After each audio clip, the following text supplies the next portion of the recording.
Okay, I wanted to talk about ancient history, and we will begin with the color purple. Now, it turns out that the color purple is actually just the color purple. Now, to me, this is an amazing sentence because, I mean, this sentence could actually save the world. It really could, because the color purple is just the color purple, right? Now, even in our day, we have people who have really superstitious attitudes towards the color purple. And if we want to originate these attitudes, we would find them in Phoenicia. And the creation of these attitudes was ancient Phoenician Madison Avenue stuff, right? Because the Phoenicians really only had the sea and the color purple.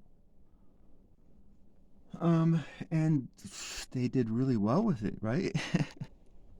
And how did they do really well with it? Well, they got the Mediterranean rulers.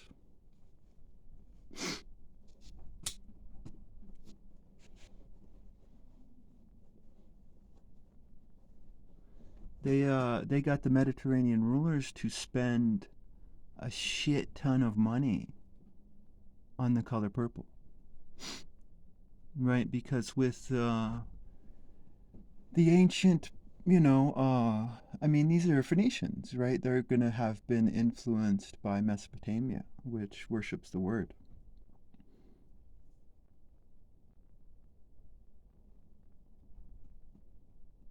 And so Phoenician Madison Avenue is going to be different than modern Madison Avenue. Phoenician Madison Avenue is going to be done out of a temple. It's going to be more sacred, right?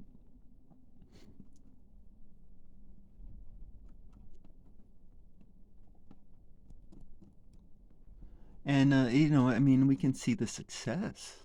I mean, even in our day, the Phoenicians, there's a Phoenician in, one out of every four minds at least, right? A little Phoenician inside our brains.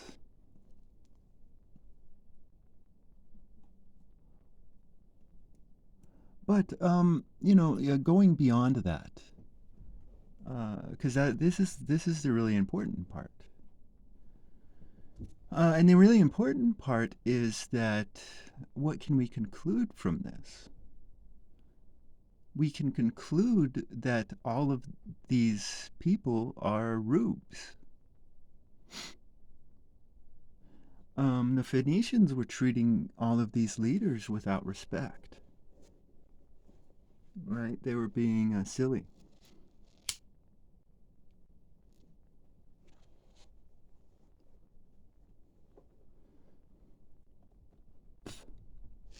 And we ourselves, right, should look at people like this and really ourselves, we shouldn't give these leaders of the Mediterranean any respect, should we? I mean, they're being stupid.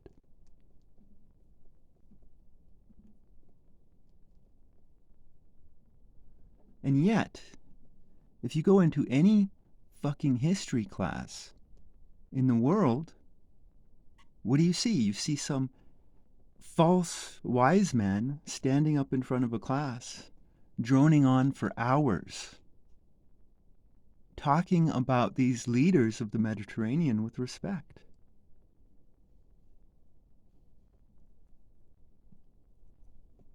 Now that's important because, I mean, what is politics but the judgments of history? Right? So our very lives have been shaped by false respect because these guys were stupid, right? They're rubes. And if they're stupid, maybe we shouldn't be giving them any respect because the color purple is just the color purple. Now let's move on to the Spartans. Um, Now the Spartans, it turns out, were philosophers. That's how we have the famous Spartan way of speaking. Um, they didn't just train warfare, right? I mean, like anybody who exercises realizes that rest is extremely important, right? So, I mean, they would sit around and think and talk, right? So there was, right? I mean, there's this great line someone says to the Spartans, if I conquer Laconia, then I will destroy your city, right? And the Spartans responded uh, with one word, right? If. I mean, these were philosophers, right? And so, I heard this story about this guy who visited Sparta, and he sat down across from this other Spartan, and they just began talking, right? Talking about whatever. And all of a sudden, a woman, Spartan woman, comes up and she starts jumping. And this non-Spartan man, he's like confused, and the Spartan man just doesn't really say anything, right? And but then they just keep talking, and she's just jumping, and this happens for like an hour, right? And the person who told me the story was confused, and they said that the Greek who was writing it was confused, maybe. But that's because they didn't speak Spartan, right? Luckily for you, I speak Spartan. Right now, I don't know if this story is true, but I do know that the Spartan women did uh, do a so-called dance where they jumped a lot, right? So this is historically accurate because of what I'm about to say. Um, Now, uh, it is said in our day that men think with their dicks, right? Men think with their penises. Now, this is demonstrably just untrue. And I can prove it to you. Now, it turns out that the penis has no eyesight. Oh, shit, look at that. Right on Enlil. It turns out that the penis has no eyesight, right?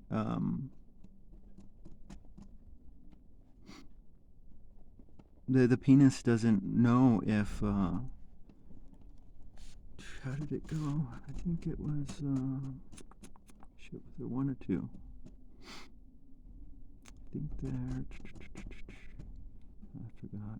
Let's do one. So where am I? The turns out that there's no eyesight on the penis, and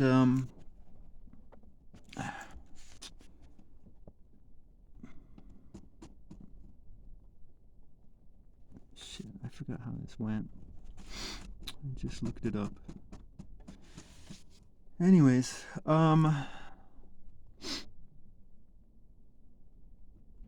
what does a penis doesn't know if you're having sex with a pretty woman or an ugly woman. But what does the penis notice? Right, the penis notices a difference in tightness. Right. So what was happening with this little story is that this Spartan man was speaking without saying anything, right? Because, I mean, this Spartan or this guy may be confused, but 20 minutes into the conversation, the Spartan man's going to give this other guy a look, right? And this look is going to say one word, and it's going to say the word tight, right? But the way he looks at him, it's going to be like tight, right? 40 minutes later, it's going to be tight, After an hour, it's just going to be, oh, yeah.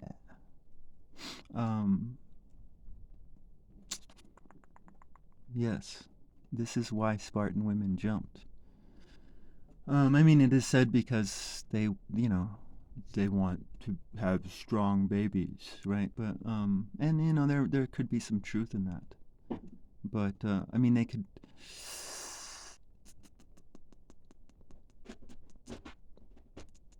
I mean, if it was about the babies, then you'd want full health, right? I mean, people are like, "Oh, the babies come from hips." Like that's I don't know, stupid.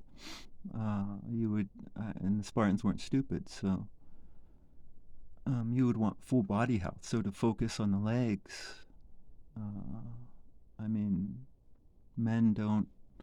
Uh, Men in the know don't neglect thigh day, right? You got to do thigh day. Um. Anyways, yeah. So that's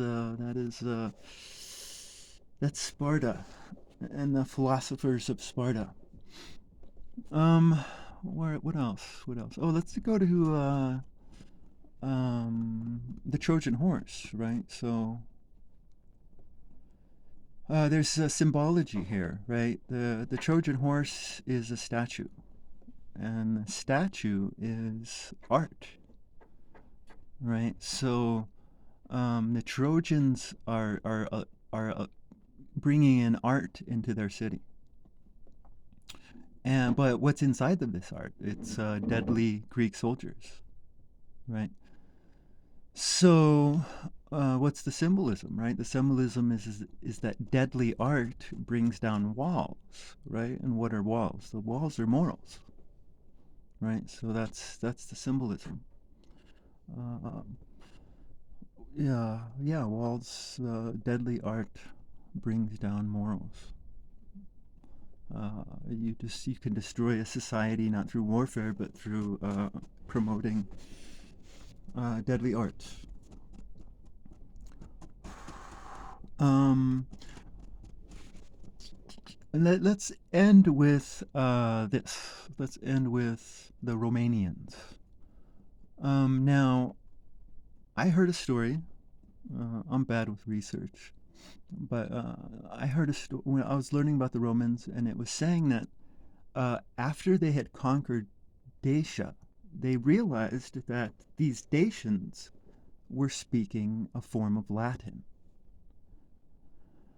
And this to me, I was shocked as fuck when I heard this because this has huge implications if it's true, right? The Dacians before they met with the Romans were speaking a form of Latin, right? So it's um, a falsity of history to say that the Romanians are from the Romans. They weren't. They weren't, right? Uh, if the Dacians spoke a form of Latin, then we can conclude that the that Latin originated within the Romanian mountains. I think the Carpathians, right? This would be the birthplace of the Latins, um, because when we look at this time period, we have to see that the Greeks and the Phoenicians are colonizing the Mediterranean, right? But oh my God, that's not true, right? Because it's not just the Greeks and the Phoenicians who are colonizing the Mediterranean. It turns out that the Romanians were also colonizing parts of the Mediterranean. Troy actually happened to be one of their colonies. Um,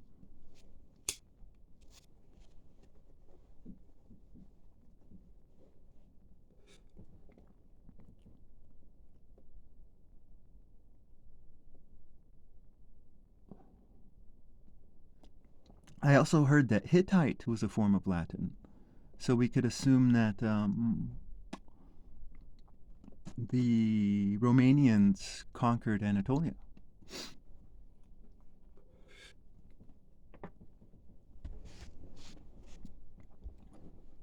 Um, now, now that's all speculation because all we know is that Latin, if the Hittites were Latin, all we know is that Latins existed in central Italy, in Romania, and in Anatolia. And the origin of the Latins, I guess you could say, would be the Hittites, Romania. I don't think anybody would agree with that, though. And I don't think anybody would agree that the origin would be central Italy either. So it makes sense that the origin is the Carpathian Mountains, where these Dacians were, right? Uh, who had nothing to do with the Romans before they met, right? So if these Dacians were speaking a form of Latin, I mean, it would make sense that the origin of the Latins of Central Italy is pre-Dacian civilization. Uh, and this also ties into the history of Rome and the Latins, right? Because in the mythical history, we hear that the Romans were more moral than the Latins, right? And the Romans had this moral superiority over the Latins. And we also hear the story that of Aeneas, right? Now, the specific story may be false, but it would make sense that those who fled the downfall of Troy uh, would have complained about the immorality of Troy itself, right? So it would make sense that these that many of the Trojan those who fled Troy would have settled in Rome, and that's where this moral superiority complex came from. It came from the lessons of history, right? So these ancestors of the Romans knew the downfall of their homeland, and I mean that it, again ties into the other story. But all of this really shows the transformative nature of a tribe, right? Does it not? And really the transformative nature of just tribes throughout history. Because we want to think about a tribe as static, right? Like if you play a strategy game, you're going to play a tribe, and it's going to be the same tribe throughout history. Well, that's false. English is a new tribe, right? New tribes form, new languages form. And even the new languages that form go through transformation, right? The English was founded by Germans, but it has become Latinized, right? So English is a hybrid language now. It's like a child of German and Roman, and as is the ancestry of the English, right? Um, because there's a lot of Latins who entered into this Anglo-Saxon society, both on the male and female side, through the French and even through the conquered British Romans that had stayed.